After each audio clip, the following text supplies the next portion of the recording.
de la página 30. Estoy aquí únicamente para hacer, estoy aquí en representación de aquel que me envió. No tengo que preocuparme por lo que debo decir ni por lo que debo hacer, pues aquel que me envió me guiará.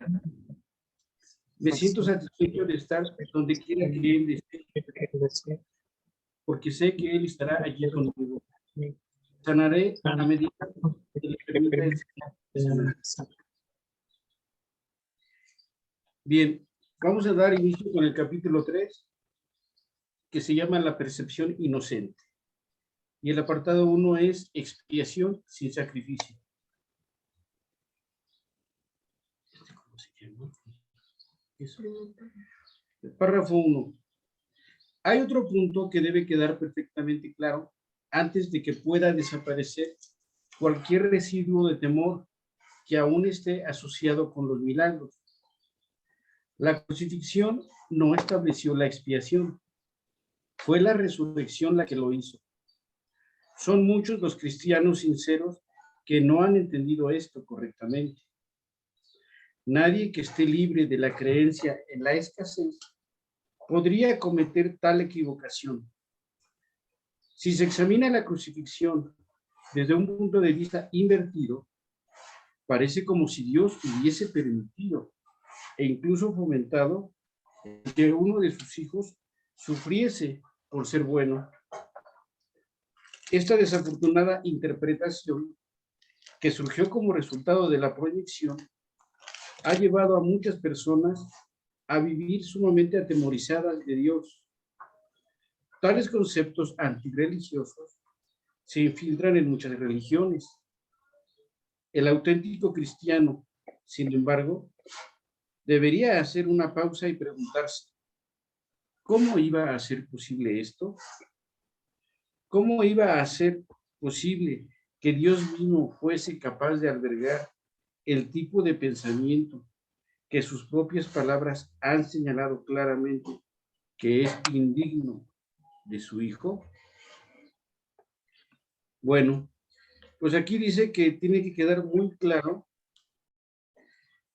que antes de que desaparezca cualquier residuo de temor que esté asociado con los milagros, debemos tener bien presente la expiación, porque, como sabemos, en nuestro ego vamos sintiendo diferentes temores, a pesar de los atisbos de paz o de claridad o de despertar que tenemos, sigue habiendo ciertos temores, pero antes de que eso suceda, de que ya no tengamos ningún temor y digamos que ya tenemos la mente correcta, sí tenemos que tener presente que la expiación no fue dada por la crucifixión, como tradicionalmente se nos ha hecho creer, ¿no? Que se tuvo que crucificar a Jesús para perdonar nuestros pecados o expiarnos de nuestros pecados, cosa que no es así, sino al contrario, fue con la resurrección. Entonces, pues, dada la proyección de nuestras mentes erróneas desde aquellas épocas hasta la fecha, pues siempre hemos estado pensando que así fue, que Él tuvo que ser sacrificado para nuestro perdón. Entonces, dice que nadie que esté libre de la creencia en la escasez puede cometer tal equivocación. Solamente los que aún tenemos creencias de escasez, aún preservamos esta equivocación. Y este párrafo es el que nos invita a cambiar esa creencia, porque ya no estamos nosotros en un pensamiento o una creencia de escasez, sino de abundancia en el amor del Espíritu Santo. Por eso dice que si lo examinamos desde un punto de vista invertido, como nuestra proyección humana lo ha venido manejando, pues pensamos que Dios fue el que propició que su hijo, al ser bueno, fuera castigado. cuando no fue así, porque entonces le estamos dando a Dios esa facultad como el papá que le dice a su hijo cuando lo castiga o cuando le da una paliza y le dice, esto me duele a mí más que a ti, pero es necesario que te castigue. Y el papá, desde el punto de vista humano, ya con esto se siente eximido de culpa, se está justificando. Entonces, si nosotros pensamos que Dios Padre fue quien castigó a su hijo o a uno de sus hijos, pues nos estamos proyectando como un padre humano, y no es así, porque él jamás pensaría, si es puro amor, jamás puede pensar en ningún tipo de castigo.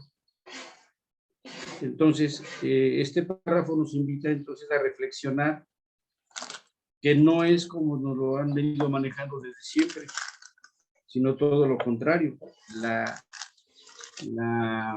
resurrección es lo que nos viene a proporcionar la expiación, que es cuando despertamos y resucitamos a la vida, a la realidad, que no es la que normalmente estamos acostumbrados a pensar que estamos viviendo la realidad, cuando no es así.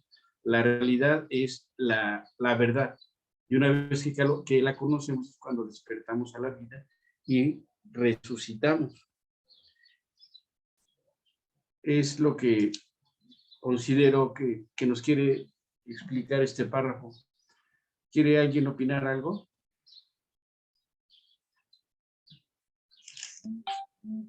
Sí, Omar, claro que sí. Mira, dice aquí en lo que nos leía, dice, hay otro punto que debe quedar perfectamente claro antes de que pueda desaparecer cualquier residuo de temor que aún esté asociado con los milagros.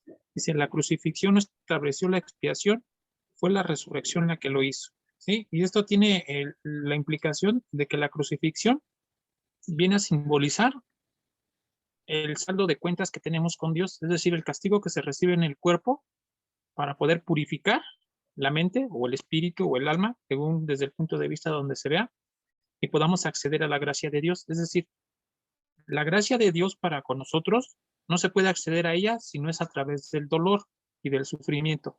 Y queda tan incrustado dentro de nuestra mente que nosotros creemos que para que algo llegue a nosotros, algo de valor llegue a nosotros, tiene que llegar a través del sufrimiento. Es decir, que de alguna manera tenemos que procesar el castigo, la culpa y castigo que nosotros creemos merecer para hacernos dignos del amor de Dios. Porque nos parece increíble que no tengamos que hacer absolutamente nada, nada, nada, y es literalmente hacer nada para que Dios nos ame. Nos hace como imposible. Algo así como una gran estafa, ¿no? De la que tenemos que desconfiar. ¿Cómo es posible que no tengo que hacer nada y me van a dar tanto? Aquí debe de haber un truco, más o menos razona el ego, ¿no? Como que hay letras pequeñitas que no quieren que lea, pero yo tengo que leer porque eso no es natural. Y cuando dice la crucifixión, dices, entonces sí, ya entendí. ¿Ya ves cómo sí tenía que pagar un precio? Tengo que pagarlo con el dolor, el sufrimiento y mi muerte para acceder al reino. Y dices, bueno, pues parece un precio elevado, pero vale la pena. Ok, vamos a hacer. Por eso dice Jesús, la crucifixión no tiene nada que ver, porque la crucifixión como símbolo está asociada a la muerte. Y la resurrección, por añadidura, está asociada a la vida como símbolo. No tiene nada que ver una con la otra. Por eso es que la expiación fue lo que le dio, la resurrección, perdón, fue lo que le estableció la expiación, porque como símbolo está adentrándonos dentro de lo que es la vida. ¿Sí? Y un poquito más adelante dice aquí, si se examina la crucifixión desde un punto de vista invertido, parece como si Dios hubiese permitido e incluso fomentado el que uno de sus hijos sufriese por ser bueno, ¿sí? Y aquí obviamente Jesús nos está hablando de sí mismo en cuanto a la crucifixión, ¿no? O sea, Él nos habla y nos dice, eso parecería que Dios me hizo sufrir a mí, ¿sí? Solo por ser bueno, pero te digo, eso dice Jesús en propia persona de Él aquí, ¿no? Pero cuando nosotros profundizamos sobre ese asunto, obviamente nosotros nos incluimos dentro de esa conversación. O sea, Dios me va a castigar porque soy bueno. Este es el temor que tenemos, de que Dios nos va a castigar y lo agarramos como chivo expiatorio a Dios. Él está deseoso de vengarse de mí. por lo que creo que le hice o por lo que le hice. Entonces ese mismo temor es el que tenemos. Por eso dice, en una parte dice Jesús que nosotros nos autocastigamos esperando que con ese autocastigo mitiguemos el castigo que Dios nos va a dar por lo que le creímos haber robado. ¿Sí? Es decir, le decimos a Dios, mira, ya me castigué, ya me lastimé, ya me morí incluso, ¿no? Por mi propia cuenta, ya no es necesario que me castigues tanto. Algo así, aquí en México está la palabra de llueve sobre mojado, es lo que le diríamos, ¿no? ¿No estás viendo que ya está lloviendo sobre mojado y aún así me quieres dar otra paliza? Qué injusto eres, ¿no? Y es por eso que nosotros decimos aquí, si se examina la crucifixión desde un punto de vista invertido, parece como si Dios hubiese permitido e incluso fomentado que uno de sus hijos sufriese por ser bueno. Y obviamente te digo, Jesús habla de él aquí, pero nosotros nos ponemos en este papel. Pues yo he tratado de ser bueno. La gente es la que no coopera, pero yo he tratado de ser buena. Entonces esto me va a pasar también a mí. Dios va a fomentar que me castigue. Y por eso en otra parte del curso dice, no tienes miedo de la crucifixión, sino de la redención. Dice por eso aquí que está invertida la percepción. Dios no nos va a castigar por ser buenos, porque en términos generales y ya al final de cuentas, no somos ni buenos ni malos, solo somos hijos de Dios. Dice una de las lecciones, sigo siendo tal como Dios me creó, ni bueno ni malo, sino como Él me creó. Y nadie puede definir cómo nos creó Dios más que Él mismo. ¿Sí? Pero es con lo que puedo participar, Omar. Gracias, Daniel. Y sí, creo que tienes mucha razón porque se nos enseñó que para llegar al cielo necesitas forzosamente pagar todos tus pecados. Y hay un dicho que dicen aquí, todo se paga en esta vida. Ahí nos están enseñando que tenemos que pagar todo, incluso lo bueno y lo malo, entre comillas. Te tiene que costar algo. Cuando la realidad es que, como decías, a cambio de nada y si tú tengas que hacer nada, ya el reino ya es tuyo. Lo único que necesitas es abrirte a recibirlo y abrirte a hacer a un lado el ego para que lo puedas disfrutar.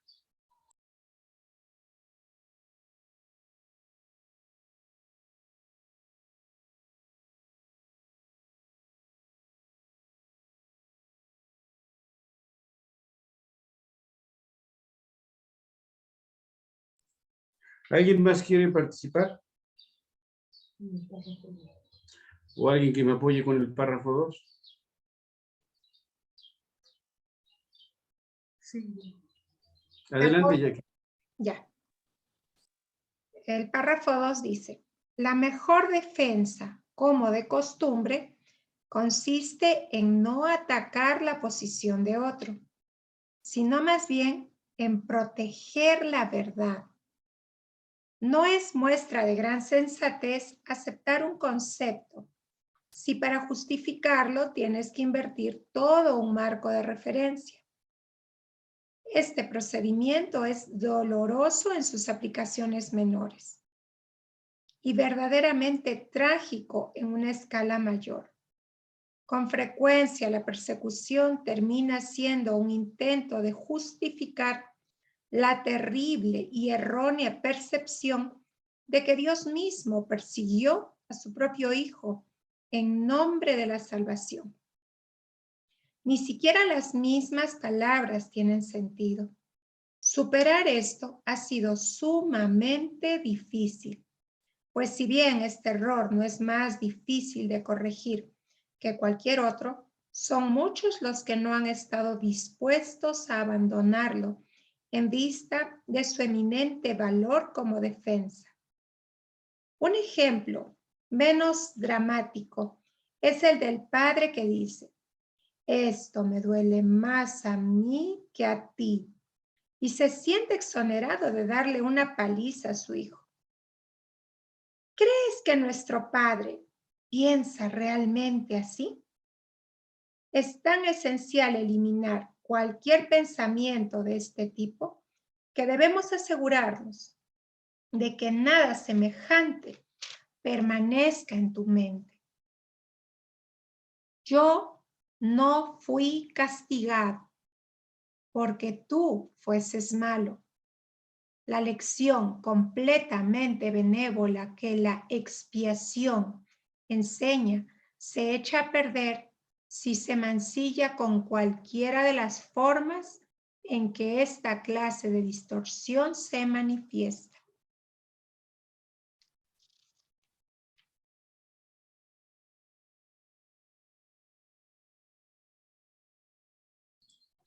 Gracias, Jackie.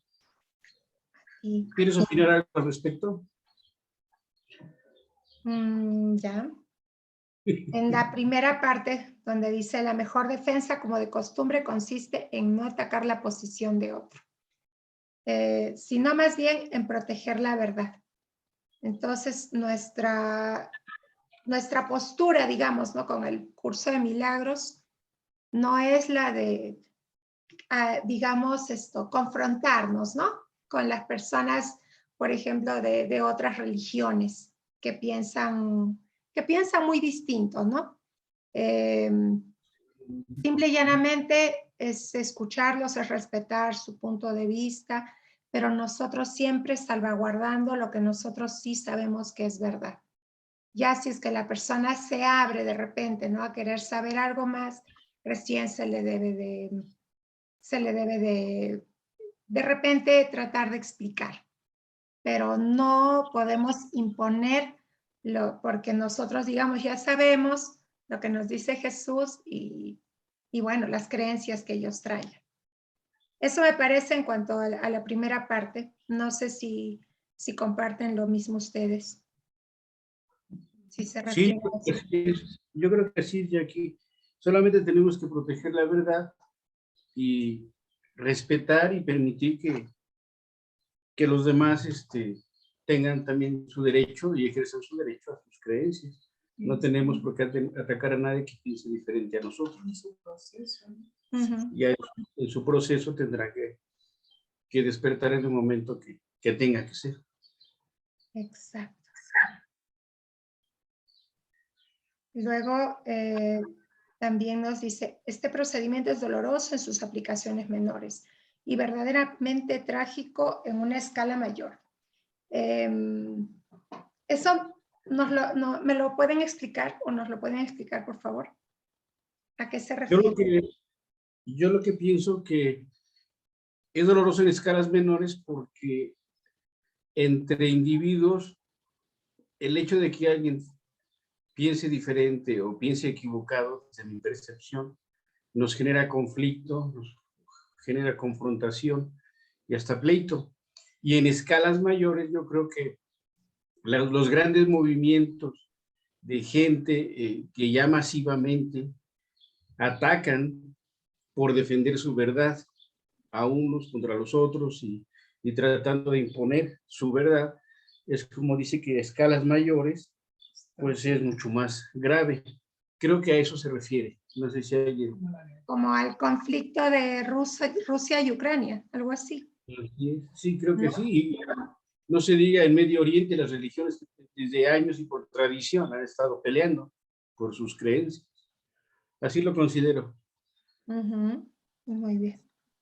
Y también esta parte, ¿no? Como hemos hecho a un Dios tan humano, que entonces creemos de que podemos justificarnos en el ataque a nuestros hijos, en el castigo a nuestros hijos, diciéndole, esto me duele más a ti que a mí.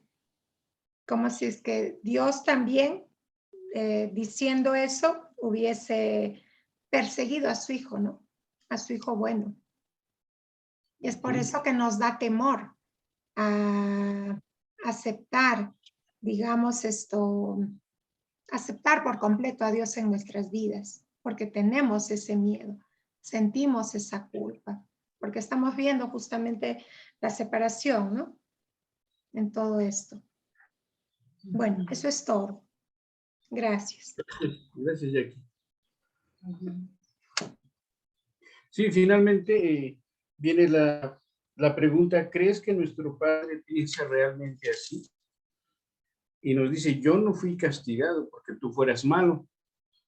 Regresando a la tradición que se nos hizo saber desde entonces, la proyección de los seres humanos pensando o dándole un carácter humano a Dios, pues interpretó de esa manera ¿Para qué fin? No lo sabemos, para manipular, para controlar o por simple ignorancia. Pero así nos fue haciendo creer. Por tanto, lo que decíamos en el párrafo anterior, que necesitamos el perdón. Toda la vida estamos solicitando el perdón, incluso hay quien a la hora de morir dice, que Dios me agarre confesado, que Dios me agarre, pero que alguien me haya perdonado mis pecados, ¿no? Porque lo tenemos muy arraigado, dado que tenemos muy arraigado el concepto de malo, de culpa, de pecadores. Entonces, dice aquí que cualquier pensamiento equivocado y que distorsione la realidad de Dios, pues está mancillando su mensaje. ¿Alguien quiere comentar algo? Sí, Omar. Mira, dice aquí el principio del párrafo. La mejor defensa, como de costumbre, consiste en no atacar la posición de otro, sino más bien en proteger la verdad. Bueno, aquí podría parecer algo contradictorio. En otra parte del curso dice que la verdad no necesita ser protegida.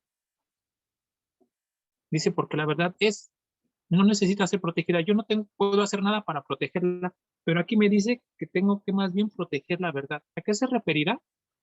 Dice aquí, la verdad únicamente nosotros la podemos percibir en nuestra mente. Entonces aquí lo que el curso nos estaría diciendo es que, diría aquí, la mejor defensa como de costumbre consiste en no atacar la posición de otro o los pensamientos de otro, sino más bien proteger o retener la verdad en tu conciencia o en tu mente. Es decir, mientras nosotros retengamos la verdad en nuestra mente, no importa lo que parezca que sucede allá afuera, no importa lo que parece que nos dicen o nos hacen. Y el ejemplo más claro es el de Jesús. Él retenía la verdad en su mente y lo flagelaron, lo escupieron, lo crucificaron, ¿no? Lo golpearon, o sea, lo difamaron, le hicieron todo, pero como él conservaba la verdad en su mente, es decir, la protegía en su propia mente, parece que no le sucedió nada, porque él, de hecho, en el curso dice que él cuando lo crucifican no sintió lo que nosotros pensamos que sintió, el dolor o el sufrimiento que nosotros creemos que sentiríamos en una situación así, él dice que no la sintió, porque su mente estaba por encima de lo que es la sensación humana, ¿no? Otra manera de ver esto sería así como un ejemplo de la caja fuerte. Nosotros en una caja fuerte vamos a guardar o conservar lo que consideremos más valioso, ¿sí? Podrá meterse un ladrón a la casa, pero si nosotros confiamos en la seguridad de la caja fuerte, pueden desvalijar por completo la casa. Pero la caja fuerte, lo que está dentro de la caja fuerte, jamás, jamás se lo van a poder llevar.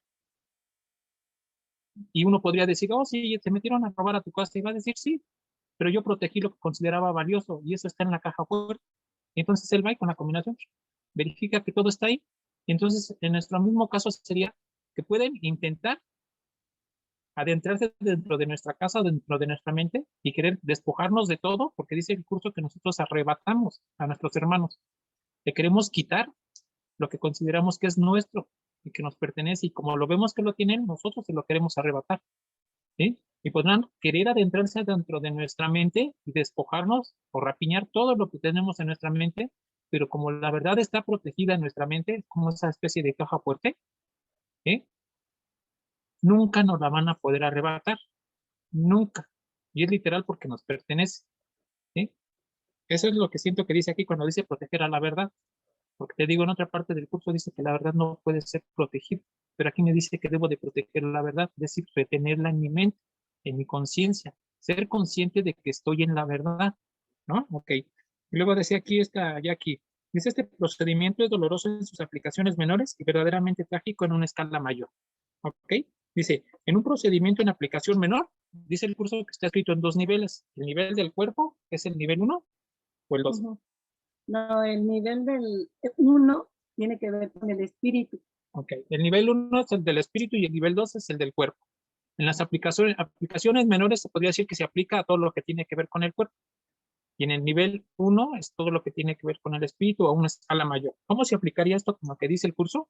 Cuando dice que Dios, nosotros le pedimos a Dios que nos amara con un amor especial y que Él no nos pudo complacer, dice que nuestra respuesta inmediata fue pensar. ¿Pensar qué? ¿Cómo sería vivir fuera del cielo? Hasta ahí, hasta ese momento solo es una idea. ¿Cómo sería vivir fuera del cielo? Es decir, con que Dios no esté chingando todo el día, ¿no? ¿Cómo sería? Pero es un pensamiento. A ese nivel de escala menor no sucede nada porque solo es un pensamiento. No ha sucedido nada, solo es un pensamiento. Dice el curso que la idea alocada de separación se sintió muy real cuando el Hijo de Dios olvidó reírse, es decir, que le prestó seriedad al asunto. O sea, ya no solo lo pensó, sino que lo empezó a planificar y fue a una escala mayor, porque de ahí dice que es cuando vino la fragmentación en billones y billones de cachitos, que en un lenguaje humano es cuando los científicos dicen que fue el surgimiento del universo o el Big Bang, ¿no? Que una explosión dio lugar a al mundo físico. Y eso ya fue una escala mayor. Dice, por eso dice aquí, este procedimiento es doloroso en las aplicaciones menores, es decir, cuando solo es un pensamiento, porque nos está torturando. Ay, ¿y qué tal si me estoy equivocando? Ay, ¿y cómo lo va a tomar Dios? Ay, ¿me veré como un traidor? Ay, ¿me veré como un ingrato? O sea, es doloroso porque se está aplicando en el concepto de la mente, no ha sucedido aún nada. Y sí, verdaderamente trágico en una escala mayor, cuando ya le dimos seriedad y ¡pum! Nuestro poder creativo se ha distorsionado y le damos cabida al mundo físico, o realidad al mundo físico. ¿Sí? Y luego dice aquí, un ejemplo menos dramático es el del padre que dice, esto me duele a mí más que a ti, y se siente exonerado al darle una paliza a su hijo. ¿Crees que nuestro padre piensa realmente así? Este ejemplo que nos da Jesús, aquí nos dice que nosotros, como padres o como seres humanos, estamos justificando el uso de la violencia o del dolor o del sufrimiento para introducir una verdad o un correctivo. Y por eso dice aquí, ¿crees que nuestro padre piensa realmente así? ¿Crees que nuestro padre va a utilizar la violencia para hacerte reconocer una verdad? Y cuando digo una violencia, no me estoy refiriendo solo a una violencia física. Estoy refiriendo también a una violencia en el sentido de que él pudiera violar nuestro libre albedrío. Es decir, que dijera, tú no te decides aceptarme, entonces por la fuerza te voy a obligar a que me aceptes. Y es violencia. Bueno, lo que en términos humanos sería como violencia psicológica, ¿no? No es violencia física, pero es violencia psicológica. Dios nos obligaría a aceptar su amor. Y dice aquí, ¿crees que nuestro padre piensa realmente así? Y diríamos, no, no es así. Por eso dice, es un ejemplo menos dramático el del padre que utiliza la violencia para hacerle entender a su hijo una verdad a través de una paliza. Y Dios no lo va a hacer. Dios no va a utilizar la violencia. Nuestra voluntad es la que tiene que decir, sí, reconozco lo que soy. Y soy hijo de Dios. Pero es lo que puedo opinar, Omar.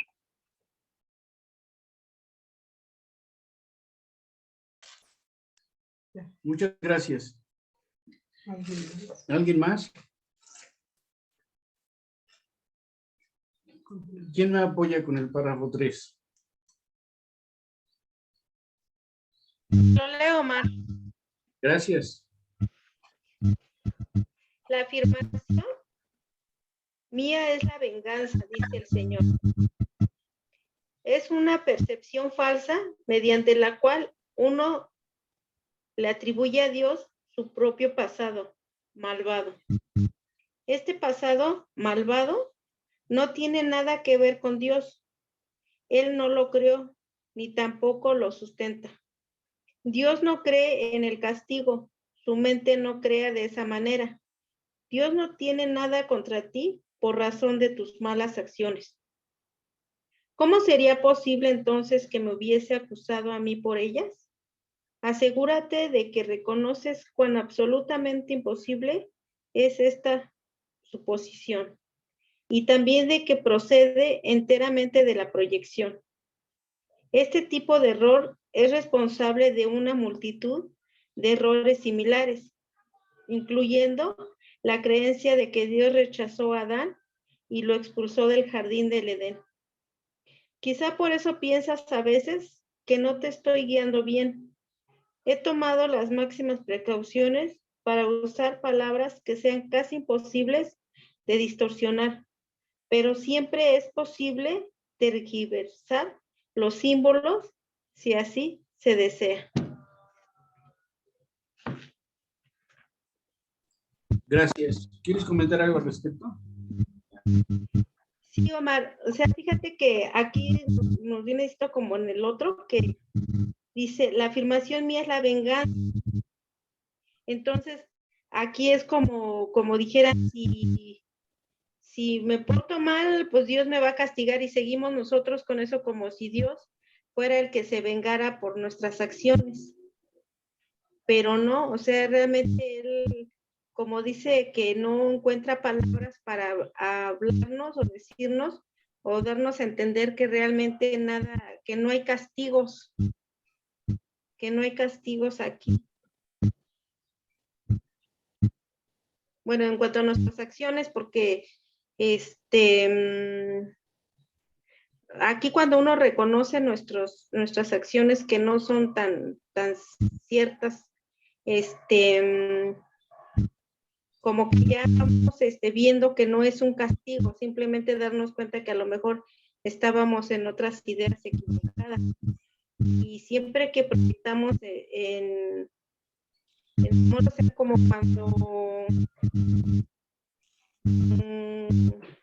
cuando damos juicio a una persona de su forma de ser o de su forma de comportarse, o sea, como que decimos, no, pero Dios los va a castigar por la forma que se están comportando, y no es cierto. Simplemente que sí se da uno cuenta que estas personas sí están a carencias del amor de Dios. Así lo entendería más. Gracias. ¿Alguien más?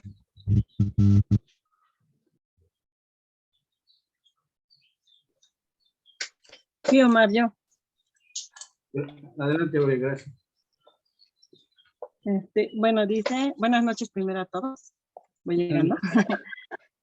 Bueno, dice, la afirmación mía es la venganza, dice el Señor, es una percepción falsa mediante la cual uno le atribuye a Dios su propio pasado malvado. Y aquí viene bien lo que decía Mine, ¿no? Que sí es cierto, nosotros cuando vemos a alguien que hace algo decimos, ay, con Dios lo pagará, ¿no? O ya después lo pagará, ¿no? O vemos a alguien que hace algo y al rato, no sé, está juzgando y al rato le pasa lo mismo, decimos, ah, Dios la castigó. Entonces, como que tenemos esta forma muy, muy sutil de hablar y que no nos damos cuenta que nos estamos encarcelando nosotros mismos, porque recuerda que dice que todo lo que doy, me lo doy a mí mismo. Entonces, nosotros nos encarcelamos a nosotros mismos cuando hacemos estas afirmaciones de Dios lo pagará, o ya recibirá el castigo, o a veces decimos, no, pues es que, oye, te lastimó, te dijo, te hizo, sí, pero yo se lo dejo a Dios, ¿no? Se lo dejo a Dios, así como que, pues, Dios que se encargue, ha de arder en el infierno el desgraciado, ¿no? Eso es lo que vamos, así como que vamos pensando, ¿no? Bueno, yo lo pensaba mucho antes del curso, todavía de repente, ¿eh? De repente todavía, pero digo, no, es que creo que no es Dios. Bueno, así, ¿no?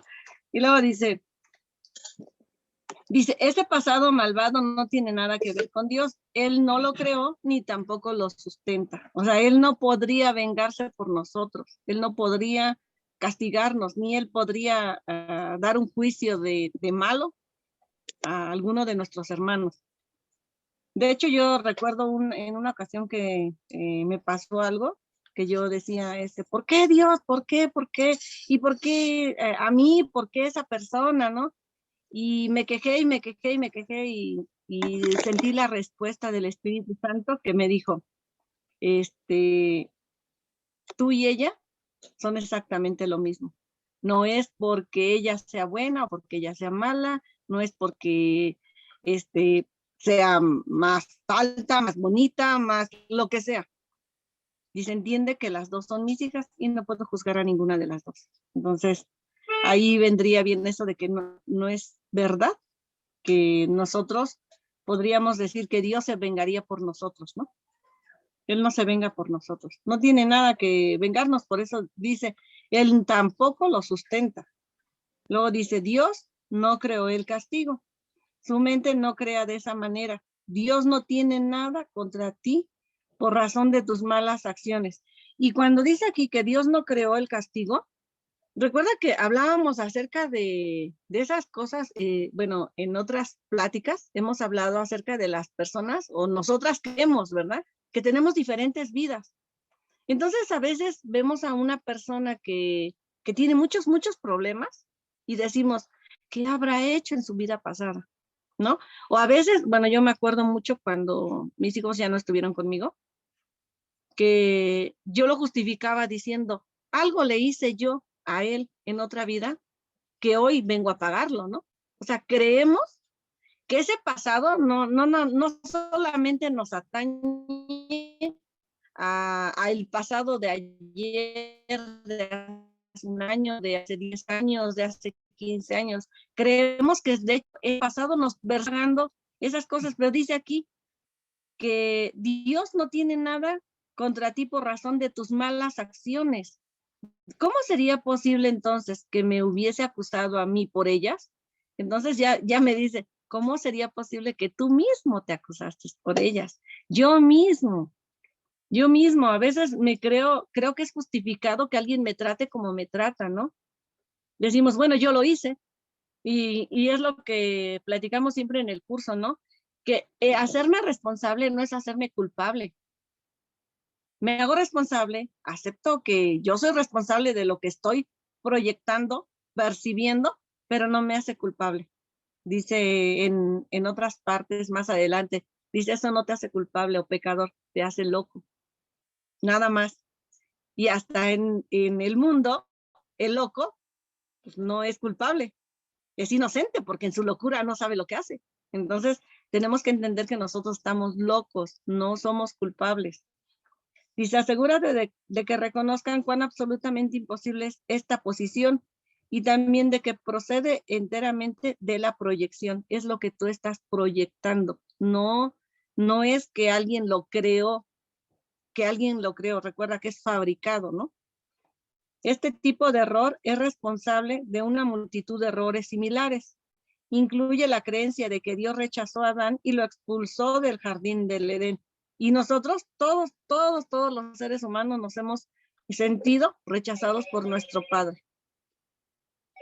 Padre celestial, no el terrenal, ¿eh? Nos hemos sentido rechazados. Parecería que nosotros queremos decir, Él me botó del cielo. No fue que yo me salí, yo no me fui, Él me fue el que me botó del cielo. Dice, quizá por eso pienses a veces que no te estoy guiando bien.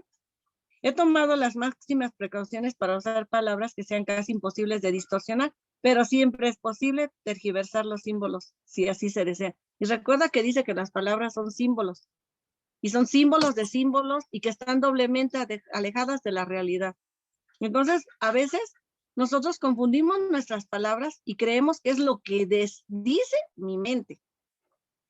Y no nos damos cuenta que a veces tergiversamos las cosas. Y aquí está muy claro cuando dice que muchas personas, tan solo estudiantes del curso, podemos tomar una frase y tergiversarla. Y decir que dice algo totalmente diferente. Entonces ya me está diciendo, bueno, pero ten cuidado, pero no te sientas culpable. Por algo el capítulo se llama, el subcapítulo es la expiación sin sacrificio. Deja de sentirte vulnerable. Y bueno, eso es lo que puedo aportar.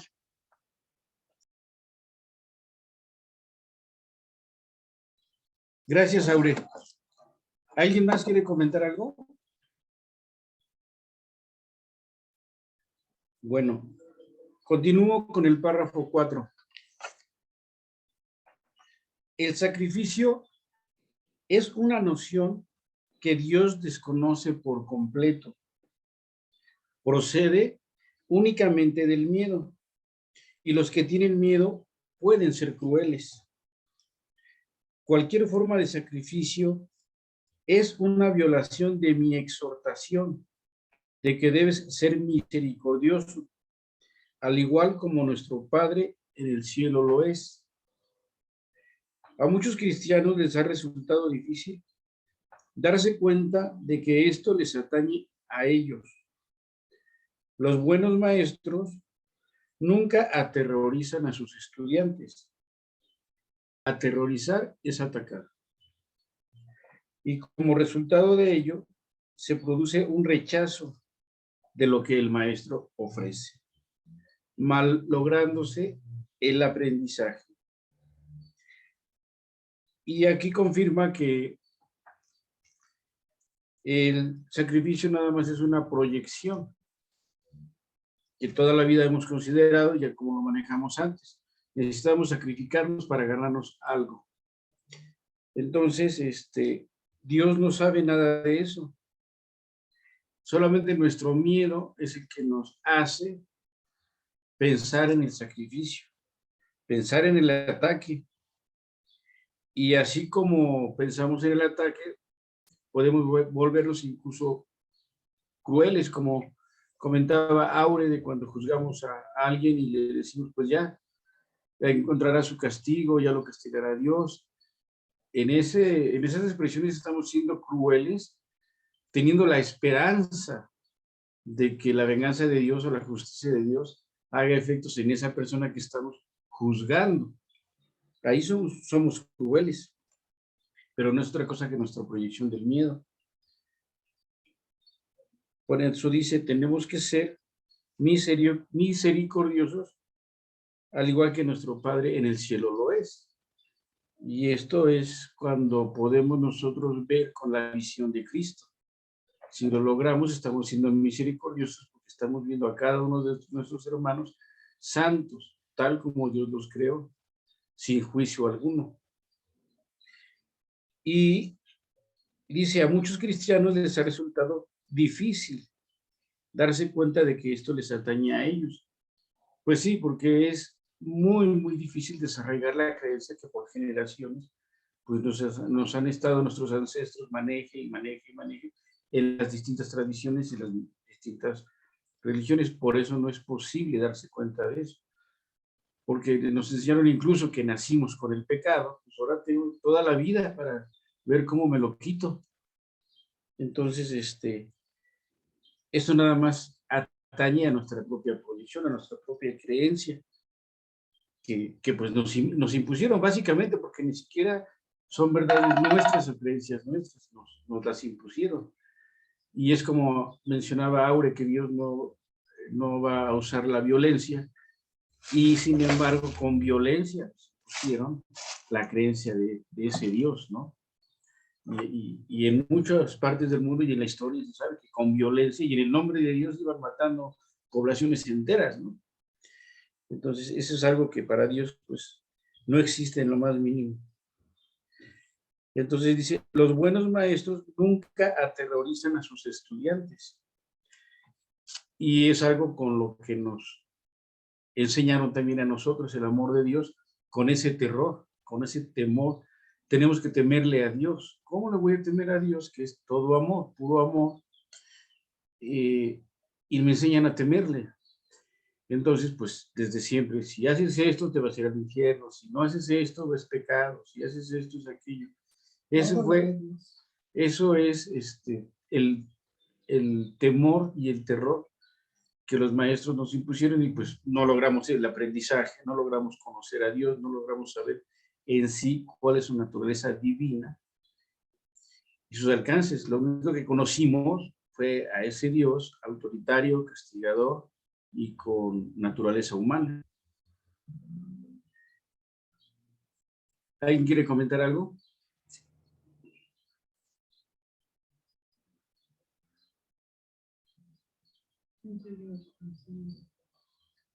¿Quién me apoya con el párrafo 5?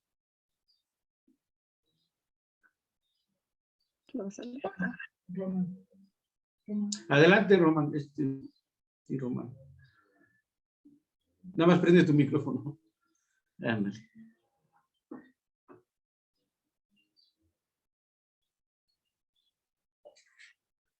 Oh, creo que no se oye. No se oye, Román. Algo sucede.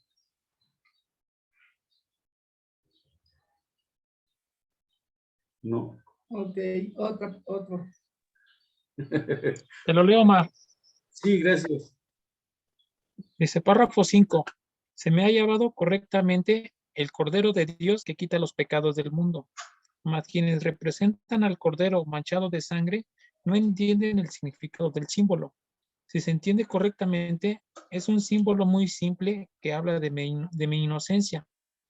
El león y el cordero tendidos el uno el uno junto al otro simbolizan que la fuerza y la inocencia no están en conflicto, sino que viven naturalmente en paz. Bienaventurados los puros de corazón, porque ellos verán a Dios. Es otra forma de decir lo mismo. Una mente pura conoce la verdad y en eso radica su fuerza. No confunden la destrucción con la inocencia, porque asocia la inocencia con la fuerza y no con la debilidad.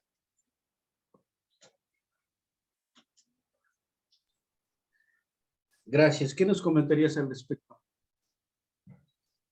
Bien, dice aquí, se ha llamado correctamente el Cordero de Dios que quita los pecados del mundo. Dice, más quienes representan al Cordero manchado de sangre no entienden el significado del símbolo.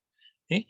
Bien, ahora aquí yo entendería que aparte de las palabras que son símbolos, hay otros símbolos que nos están diciendo igualmente la verdad, pero como no sabemos reconocerlos, nos llevan a la confusión o caemos en la propia confusión. ¿Sí? Entonces esto me haría entender que debo de estar completamente atento y solo utilizando la verdad como un parámetro para poder entender todos los símbolos que van llegando a mi experiencia, porque no son solo las palabras, no son solo palabras los símbolos que me van llegando para poderlo entender y sobre todo no hacer un juicio de los juicios de los símbolos, perdón, que no entiendo al momento, no querer interpretarlos y definir su significado de una forma inalterable. Es decir, tengo que estar dispuesto a modificar la interpretación que yo mismo tenga del símbolo. Y cuando no lo comprenda, estar dispuesto a poder pedirle ayuda para tener una interpretación correcta. Básicamente, lo que tendría que hacer es pedir ayuda a mi hermano. ¿Sí? Por eso aquí un poquito atrás decía que los buenos maestros no atemorizan. Cuando nosotros tenemos miedo, no preguntamos, porque nos da miedo preguntar y parecer tontos. ¿Sí? Y una vez que nos encontramos con símbolos, también tenemos que preguntar. Y no importa que parezcamos tontos. Es más importante entender el significado para no caer en distorsiones. Y dice ya un poquito más abajo, una mente pura conoce la verdad y en eso radica su fuerza. ¿Sí? Es decir, y una vez que conoce su fuerza que está basada en la verdad, esa mente va a proteger la verdad, que era lo que platicábamos hace ratito, ¿no? Vamos a proteger la verdad que ya se encuentra en nuestra mente. Y no vamos a estar dispuestos a que nadie o nada nos intercambie nuestra verdad que tenemos en la mente por cualquier pensamiento de miedo. Sí, porque a veces somos tan tontos que no sabemos lo que tenemos en la mente y por eso es que lo intercambiamos con una facilidad increíble por un pensamiento de miedo. Estamos dispuestos a intercambiarlo. Dice, no confunde la destrucción con la inocencia porque asocia la inocencia con la fuerza y no con la debilidad. Es decir, para que reconozcas tu fuerza necesitas reconocerte inocente. Dice que la inocencia es un estado en el cual no se conoce el miedo porque el miedo no existe. Ser inocente es no conocer el miedo, por eso es fuerte la inocencia. Y es con lo que puedo participar, Omar. Gracias. Por eso dice que el que nada debe, nada teme. Porque no estás, no tienes nada de qué temer, ¿no? Y efectivamente, humanamente hemos relacionado la inocencia con debilidad. Y entonces pensamos que somos débiles por ser inocentes, cuando es al revés. Somos fuertes y somos invulnerables si somos inocentes.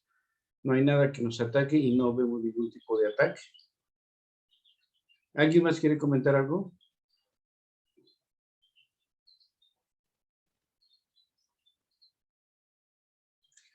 Sí, yo leo el 6. Y me nos va a leer el 6. Párrafo 6. La inocencia es incapaz de sacrificar nada, porque la mente inocente dispone de todo y solo se esfuerza por proteger su plenitud.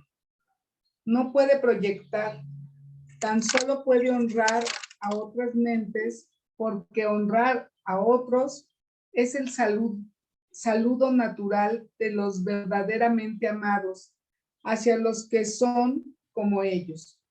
El Cordero quita los pecados del mundo en el sentido de que el estado de inocencia o gracia es uno en que el significado de la expiación es perfectamente obvio. La expiación carece por completo de ambigüedad. es perfectamente inequívoca porque existe en la luz. Únicamente los intentos de ocultarla en las tinieblas han hecho que sea inaccesible para aquellos que eligen no ver. Bueno, lo que yo puedo compartir aquí, nuevamente, pues habla de la inocencia es incapaz de sacrificar nada, porque la mente inocente dispone de todo.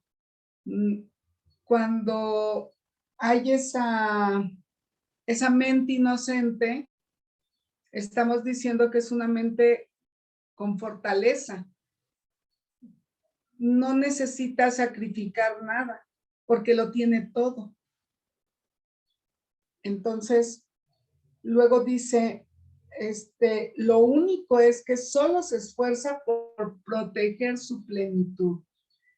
Y habla de esa protección, yo entiendo ahí, de cuando una mente es inocente, está en plenitud.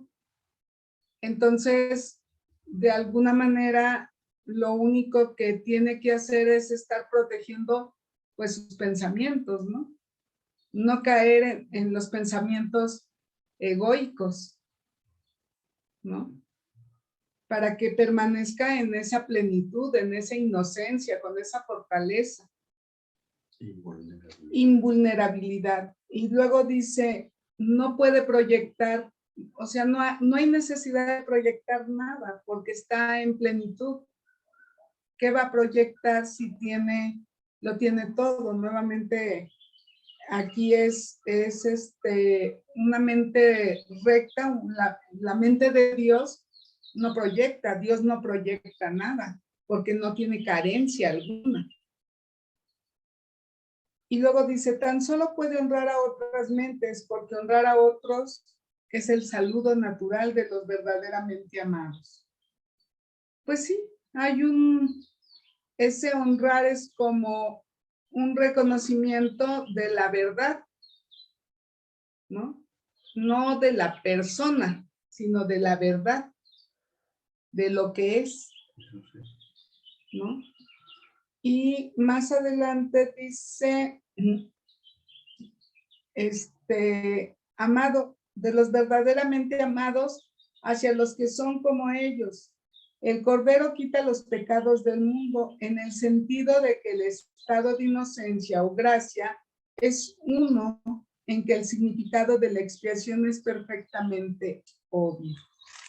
Esa parte ahí sí también me gustaría a mí que me la aclararan, porque ahí sí ya no sé. Gracias.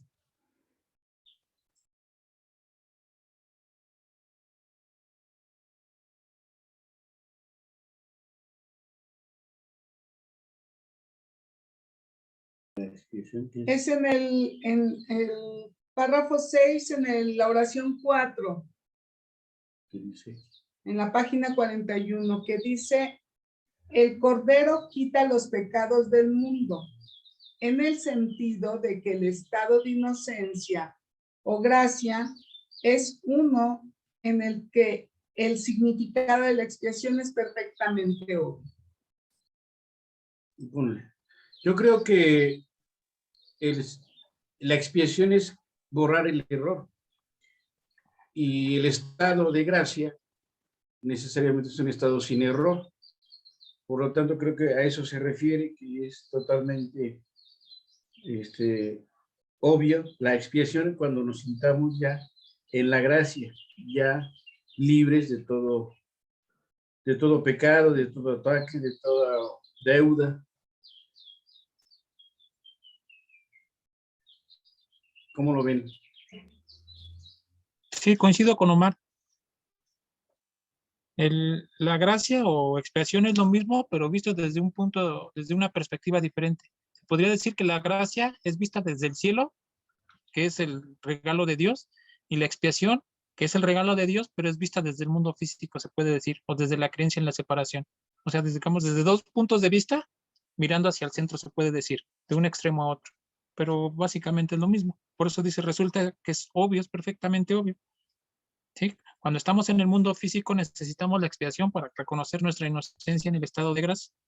Pero cuando estamos en el cielo, no necesitamos ver nuestra inocencia porque somos inocentes y solo sentimos, dices, por eso dice el curso que es tener y ser, es exactamente lo mismo. Tener el estado de gracia es ser el estado de gracia o el de inocencia.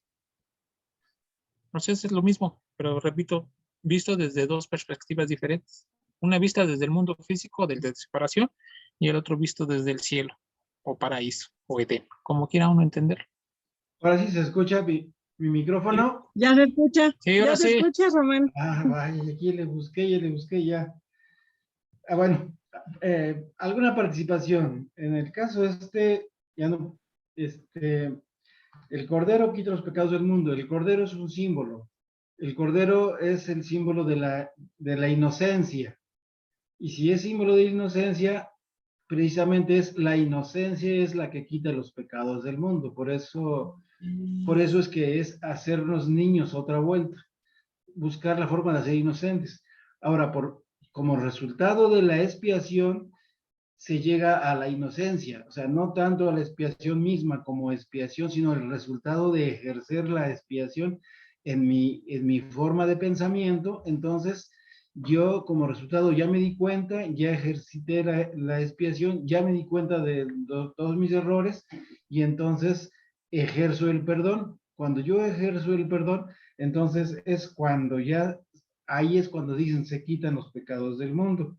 Por eso dice, el significado de la expiación es perfectamente obvio, porque ahí es cuando yo ya no tengo preocupaciones, rencores, resentimientos, odios, ya perdoné, ya estoy libre de todo eso, entonces ya soy como el Cordero, por eso dice, el Cordero quita los pecados del mundo, o sea, la inocencia de reconocerse parte del todo, ya es que ya no hay, ya así es como dice que se quitan los pecados del mundo, en el caso bueno, eso es mi entendimiento la pregunta que hizo Imelda.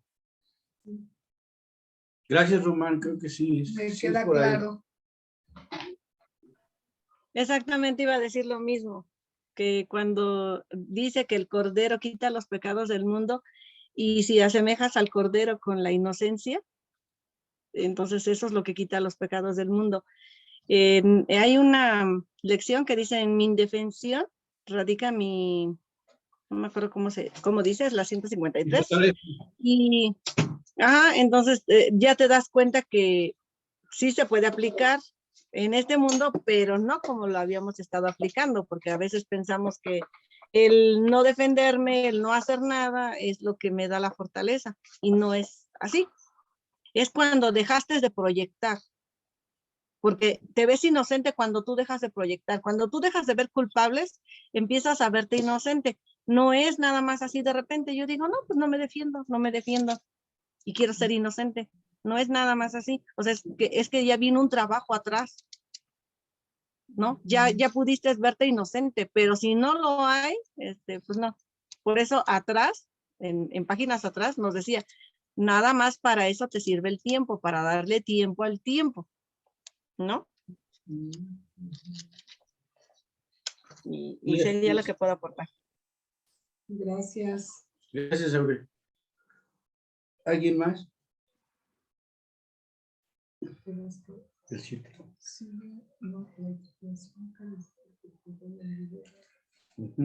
También dice que la expiación carece de ambigüedad, porque es perfectamente inequívoca y existe en la luz. Como decía Daniel, la expiación la requerimos en este plano, donde tenemos la creencia de la existencia de la culpa. Entonces, necesariamente necesitamos la expiación para corregir ese error, el cual desde el punto de vista del cielo no existe. Entonces, tal como es la expiación, es inequívoca, no hay a la mitad, o no hay para esto sí, para esto no, o aquí hay poquito y aquí hay mucho. Nada de eso, es totalmente plena y completa porque está en la luz. Y entonces cualquier otra interpretación pues va a ser una mera distorsión o proyección de nuestra mente. Únicamente los intentos de ocultarla en las tinieblas han hecho que sea inaccesible para aquellos que eligen no ver. Y esto me recuerda que hace muchos años me enseñaban, precisamente hablando de los maestros tradicionales, me enseñaban que el amor de Dios viene del cielo, pero mi pecado era como una sombrilla que me hace sombra y no permite que los rayos de luz pasen, y así mis pecados no permiten que el amor de Dios se manifieste en mi vida. Hoy con el curso me doy cuenta que no viene de afuera nada, todo está dentro mío, pero en mi ilusión yo nublo y soy un obstáculo con mis creencias, con mi pensamiento incorrecto, soy un obstáculo para poder ver la luz que ya está dentro de mí, para dejarla salir, manifestar. Y entonces, de adentro hacia afuera es donde no se puede proyectar la luz, pero es debido a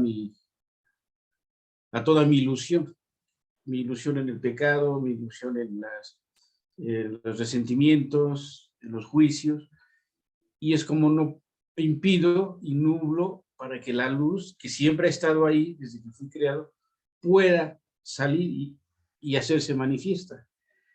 Es así como interpreto este último párrafo.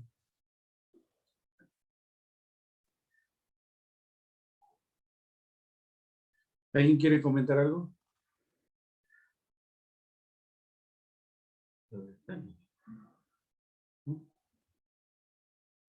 Bueno, entonces, ¿quién nos quiere apoyar con el párrafo 7? ¿El 7? Sí. Párrafo 7. La expiación de por sí solo irradia verdad. Es, por lo tanto, el epítome de la mansedumbre y derrama únicamente bendiciones. No podría hacer eso si procediese de cualquier otra fuente que no fuese la perfecta inocencia. La inocencia es sabiduría porque no tiene conciencia del mal y el mal no existe. No obstante, es perfectamente inconsciente de todo lo que es verdad. La resurrección demostró que nada puede destruir a la verdad. El bien puede resistir cualquier clase de mal, al igual que la luz disipa cualquier clase de obscuridad. La expiación es, por lo tanto, la lección perfecta. Es la demostración concluyente de que todas las demás lecciones que enseñe son ciertas. Si puedes aceptar esta generalización, ahora no tendrás necesidad de aprender muchas otras lecciones de menor importancia. Basta con que creas esto para que te liberes de todos tus errores.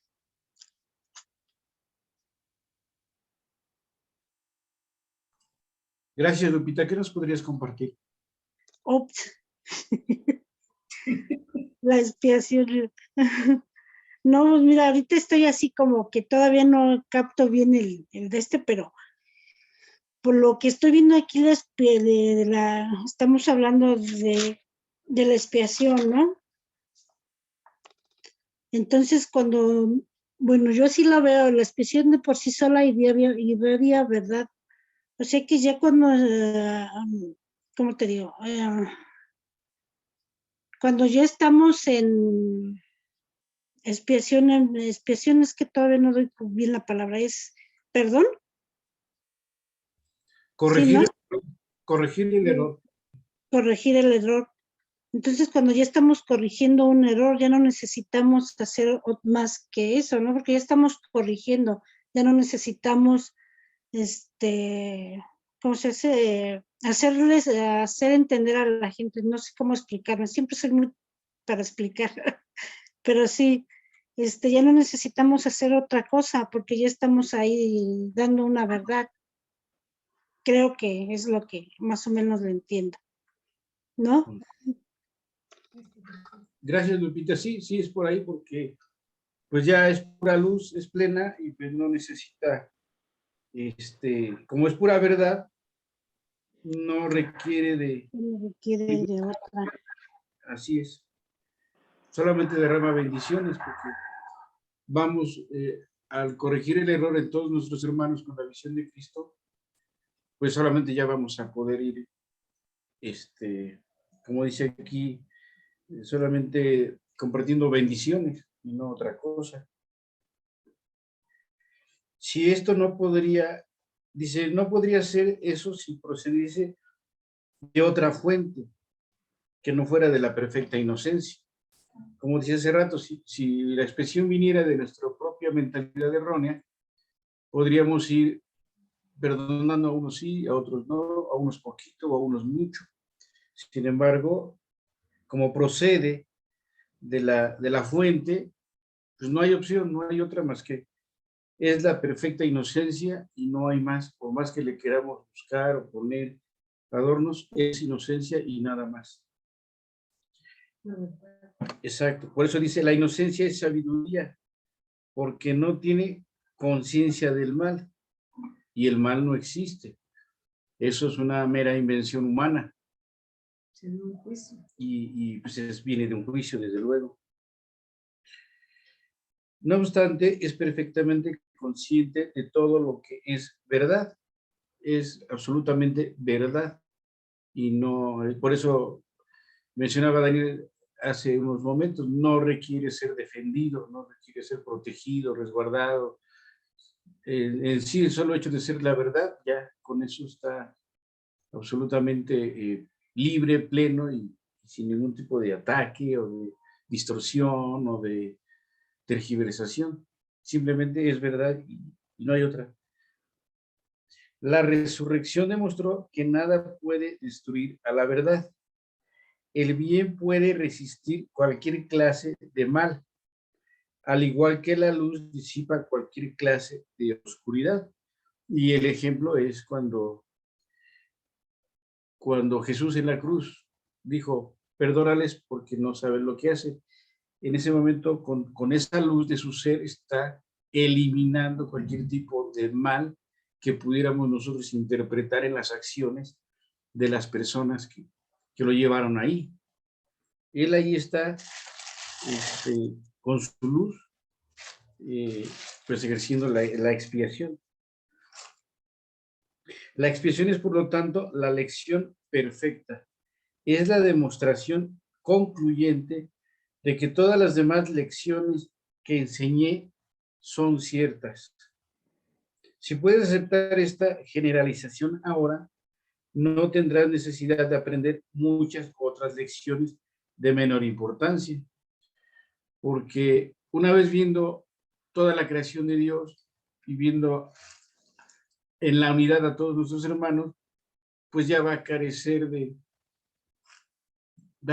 sentido querer que nos expliquen o querer aprender o querer entender otras cosas, otras ideas, otras doctrinas que quisiéramos que nos desmenucen, si simplemente vemos toda la perfección y toda la verdad en la expiación.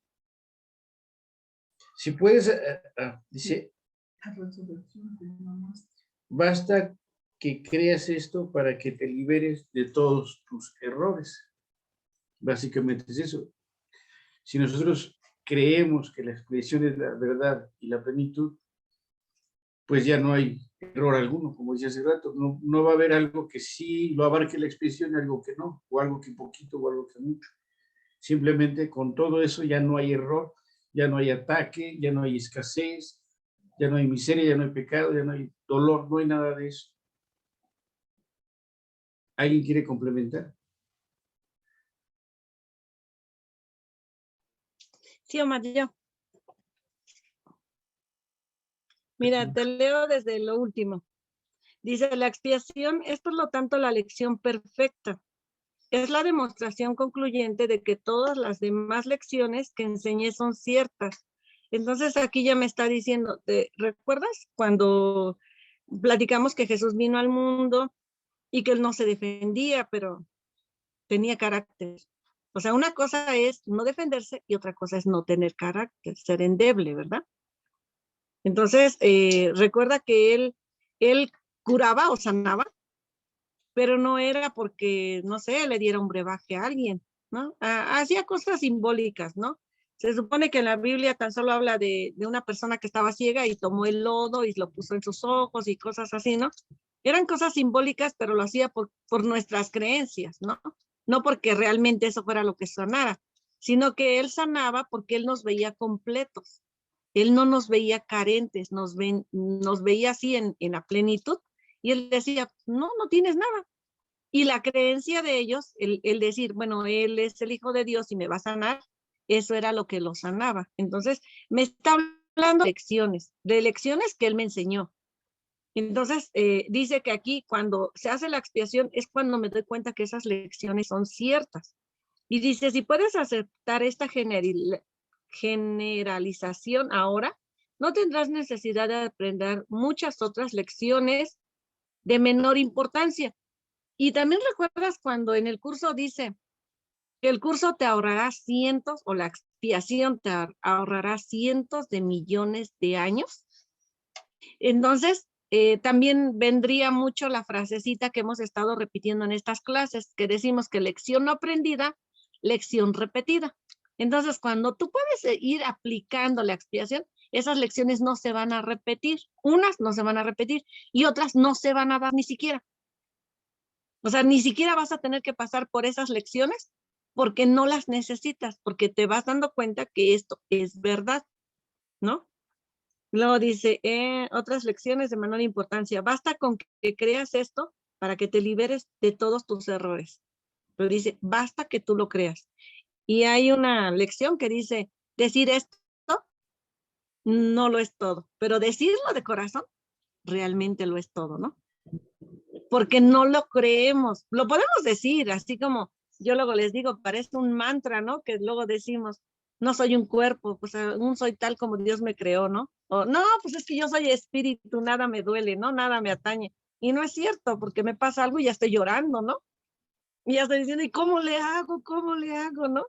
Y ya quiero sacar todos los libros de por donde sea y preguntarle a todos los maestros, ¿no?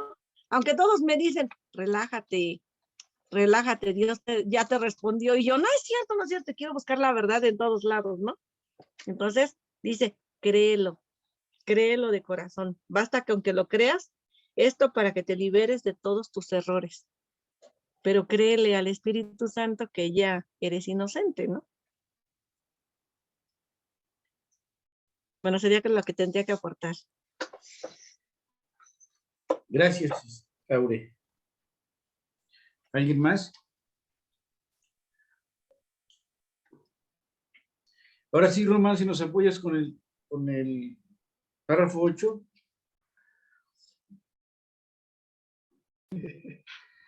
A ver, dice, la inocencia de Dios es el verdadero estado mental de su Hijo.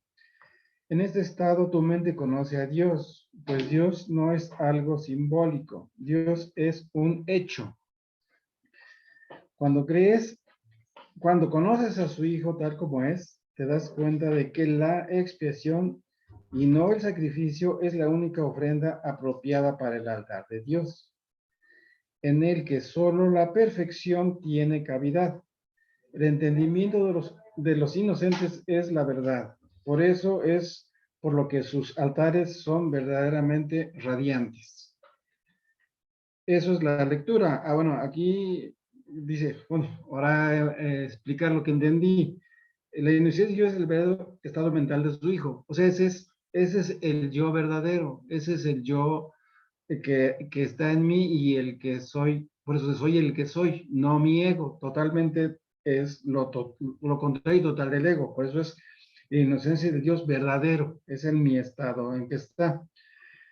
Es en ese estado tu mente conoce a Dios.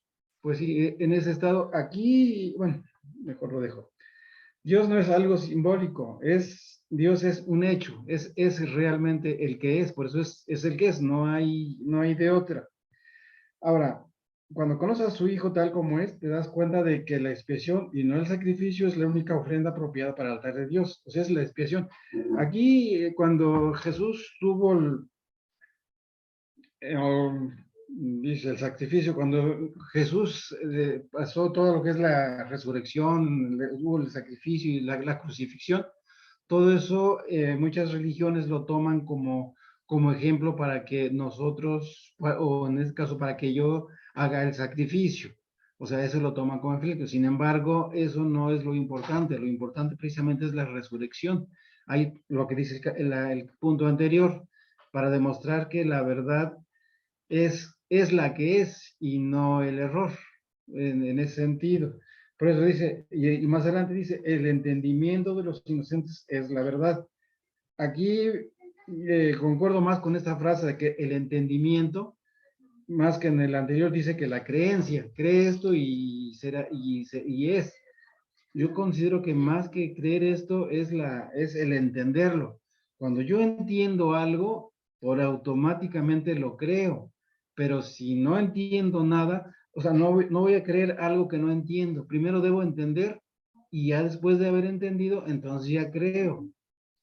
Entonces, por eso dice, yo subrayo más esto, que el entendimiento de los inocentes es la verdad. Por eso ahí es el énfasis. Es cuanto. Gracias. Sí, en ese sentido, como decías, la inocencia de Dios, o no de Dios, sino de la verdad, de que Dios es el que es y yo soy el que soy, dista mucho de cuando la gente dice, ¿crees en Dios? Es que yo sí creo en Dios, o yo no creo en Dios.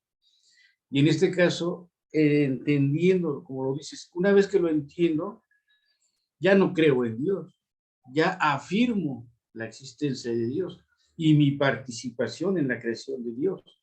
Ya no creo en Dios. Ese es como yo lo veo. ¿Alguien quiere comentar algo?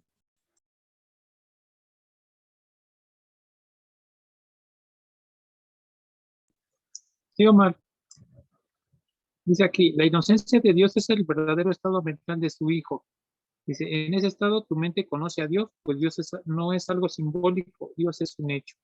Y creo que ese es el estado mental en el que todos queremos estar, en el de la inocencia, para, para poder experimentar la certeza de Dios, aunque a veces parece que como que se nos escapa de las manos, pero en términos generales esa es la meta del curso, poder encontrar los obstáculos que nos impiden experimentar el amor de Dios en nosotros, ¿sí?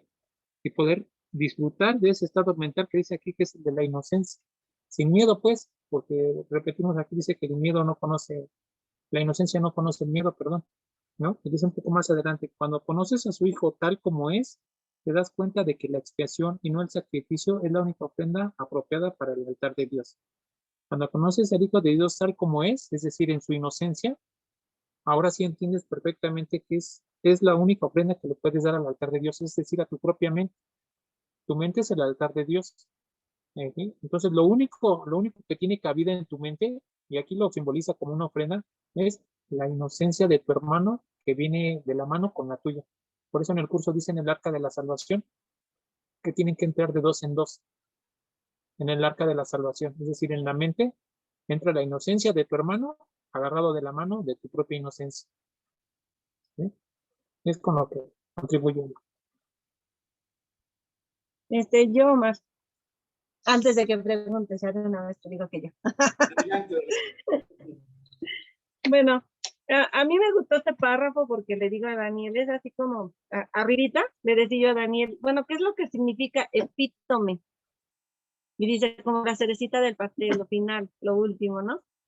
Entonces le digo ahorita, esta es la cerecita del pastel, este párrafo, ¿no? Le digo, porque me está hablando de expiación sin sacrificio, y al principio veíamos que era el sacrificio, ¿no? Como decía Daniel, ya te ve todo madreado Jesús y le dices, ya no me pegues, no me ves cómo estoy, no ves todo por lo que he pasado, no ves cuánto he sufrido y todavía me quieres dar más, no, ya me castigué solita, ¿no? Y me acuerdo que hace muchos años, no sé, creo que ni siquiera había ido a AA, me invitaron a una experiencia, era en un, no convento, un seminario, ¿sí? Donde están los padres, sí, ¿verdad? A un seminario, algo así. Y me dicen, vamos, ándale. Dice, allá, dice, vas a expiar tus culpas. Y le dije, así como. Y me dice, te van a dar un lago y pues te van a dar pláticas y todo, ¿no? y cuando entres a tu cuarto, pues tú mismo te vas a pegar, ¿no? O sea, pero nadie te va a pegar, tú mismo. Lo que sí, tienes que ser bien consciente de lo que has hecho y tienes que darte a la medida que hayas pecado, ¿no? Yo digo, vayan a la fregada, yo no voy, ¿no? Dije, no, pues basta con todo lo que estoy viviendo, ¿para qué quiero pegarme yo sola, no? Entonces no quise ir, pero parecería que no queremos ir, bueno, yo en mi caso no quise ir a ese lugar, pero parecería que con otras cosas en la vida, yo solita me estoy flagelando, ¿no? Tan solo nos damos cuenta cuando tenemos un problema, algo sucede en nuestra casa, en nuestra vida, ¿no? Con nuestros hijos, con lo que sea, y no puedes dormir, no duermes toda la noche, no es flagelarse a uno mismo, estar piensa y piensa y piensa y cómo lo arreglo y qué hago y qué le voy a decir. Y bueno, se los digo porque en estos días había estado bueno, de unos días para acá, he tenido unos conflictos, ¿no? Entonces, yo siempre digo, no me quita el sueño, no me ha tapado ni la boca bueno, lo digo con palabras así como yo las expreso, ¿no? Le digo, ni he dejado de comer ni de cagar, ¿no? Ninguno de los dos hoyos se me cerraron, ¿no? Entonces yo siempre digo eso, ¿no? Pero ¿y la mente cómo está? O sea, ¿tu mente cómo está? Mi mente de repente parecería que sí, sigo comiendo, sigo yendo al baño, ¿no? Pero a veces no se duerme bien, no se descansa bien. Y es un autocastigarse a uno mismo diariamente, ¿no? Y aquí nos dice que cuando nosotros elegimos por el Espíritu Santo, le decimos, mira, aquí están todos mis problemas, te los dejo. Yo no los puedo resolver. Yo sé que tengo que tener un carácter y que tengo que enfrentar las cosas que estoy viviendo, pero que sea de tu mano. Así le digo al Espíritu Santo, que sea de tu mano. Y tú vas a decir las palabras que sean necesarias. No soy yo. Tú me vas a ayudar a poner las palabras necesarias, ¿no? Y yo sé que sucede, ¿no? Entonces, ya el otro día, pues ya duermes tranquilamente y dices, todavía no pasa. Me espero a que llegue. ¿Qué tal si ni llego a ese día? No estoy viva, ¿no? Entonces, mejor, ¿para qué me preocupo? Mejor vivo el presente, ¿no? Pero entonces, a todo esto me está llevando este subcapítulo, ¿no? Me dice, sí, empieza a perdonar y empieza a ver inocente a todo el mundo, pero empieza por ti. Empieza a dejar de juzgar, pero juzgarte a ti misma. Porque si te sigues juzgando a ti misma y te sigues flagelando, autocastigando, nunca vas a ver inocente a tu hermano. Y entonces, como dice Daniel, jamás podrás entrar a esa arca con tu hermano. ¿Quieres ir solo o quieres empujar, no? Así, primero yo, ¿no? Y pues así no es. Y bueno, sería lo que tendría yo que aportar. A mí me parece la cerecita del pastel, no sé. Sí, estoy de acuerdo contigo porque finalmente ese último párrafo es el que representa toda la lección, que es la expiación sin sacrificio, precisamente. Y entonces es cuando no tenemos que sacrificar, como dices tú, estar piense y piense y haciendo, dándole vueltas, resolviendo el mundo. Te pasas la noche enderezando el mundo, arreglando el mundo, y amaneció y no arreglaste más que nada. Entonces, en algún momento, cuando yo tengo situaciones que están fuera de mi alcance o que no sé, siempre digo, Jesús, entra tú primero. A donde vaya yo a ir a resolver un conflicto, a enfrentar algo, a resolver incluso situaciones técnicas, que digo, ay, en la torre aquí, a ver si la hacemos. Jesús, entra tú primero y ya yo atrás de ti. Y me ha funcionado porque sí me deja dormir, eso es un hecho.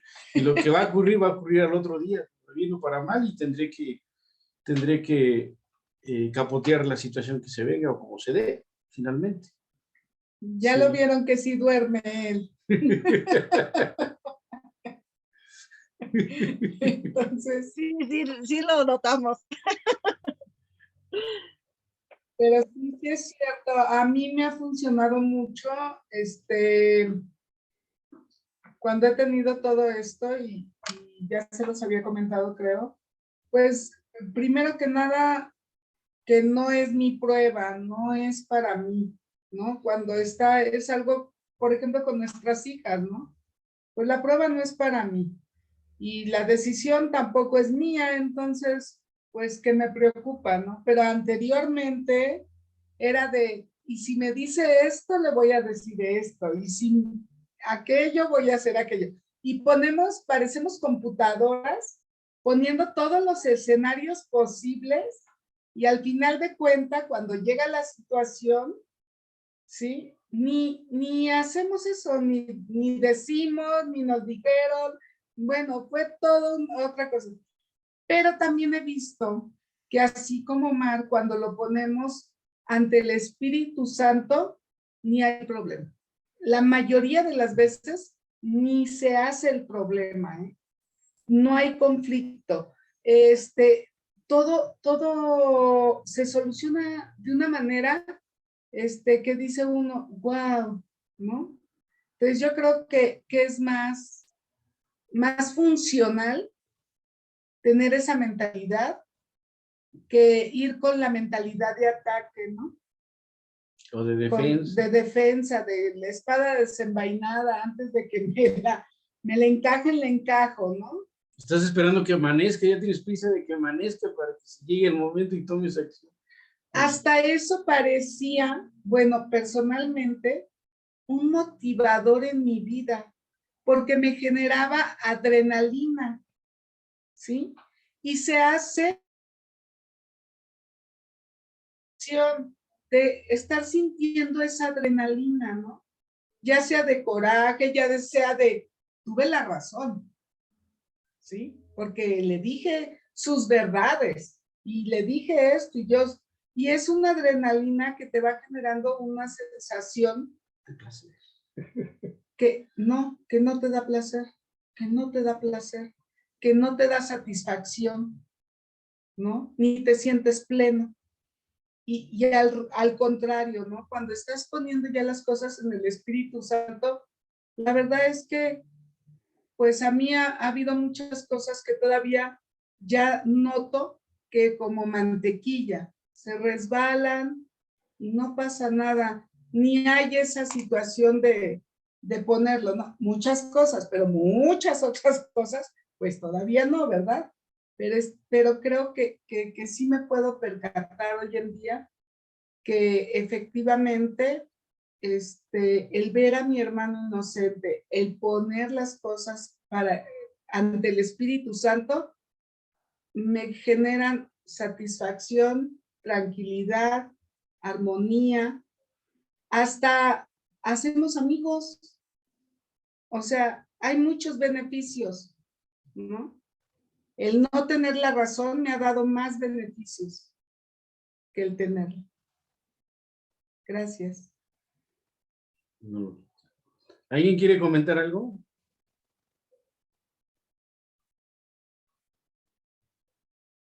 No. Yo también ando así, entregándole todo al Espíritu Santo. Yo no sé, Espíritu Santo, ya encárgate tú, le digo, simplemente así. Claro. Encárgate tú, pero eso, primero, sí, si es que no busco ver la inocencia de mi hermano, o sea, si no me doy cuenta de que yo estoy prisionera junto con él, por más de que le diga lo que le diga el Espíritu Santo, sigo ahí porque lo tengo ahí prisionero realmente. Lo tengo en mi cárcel mental, entonces yo sí hago ese proceso, ¿no? De ver a mi hermano y de decirle esto, te libero porque quiero ser liberada, te perdono porque quiero ser perdonada. O ambos somos culpables o ambos somos inocentes. Entonces, en ese proceso, ya recién puedo bajarlo de mi cruz mental, ¿no? Quitarle los clavos de Cristo, la corona de espinas y pedirle que él haga lo mismo conmigo. Entonces, esos movimientos de la mente me permiten descansar, me permiten ver al Cristo en el otro, me permiten ver su inocencia en la mía y me permiten descansar en Dios. Eso. Recién ahí estoy haciendo el verdadero perdón. O sea, la expiación, ¿no? Me estoy uniendo a mi hermano. Y después así, en cada cosa que me va ocurriendo, encárgate tú, Espíritu Santo, encárgate tú. Ahora, por ejemplo, pero que no sabía qué hacer porque se me juntaron 2 terapias para el día. y se me iban a cruzar con las clases de ahora, y porque ayer no pudieron las mismas personas.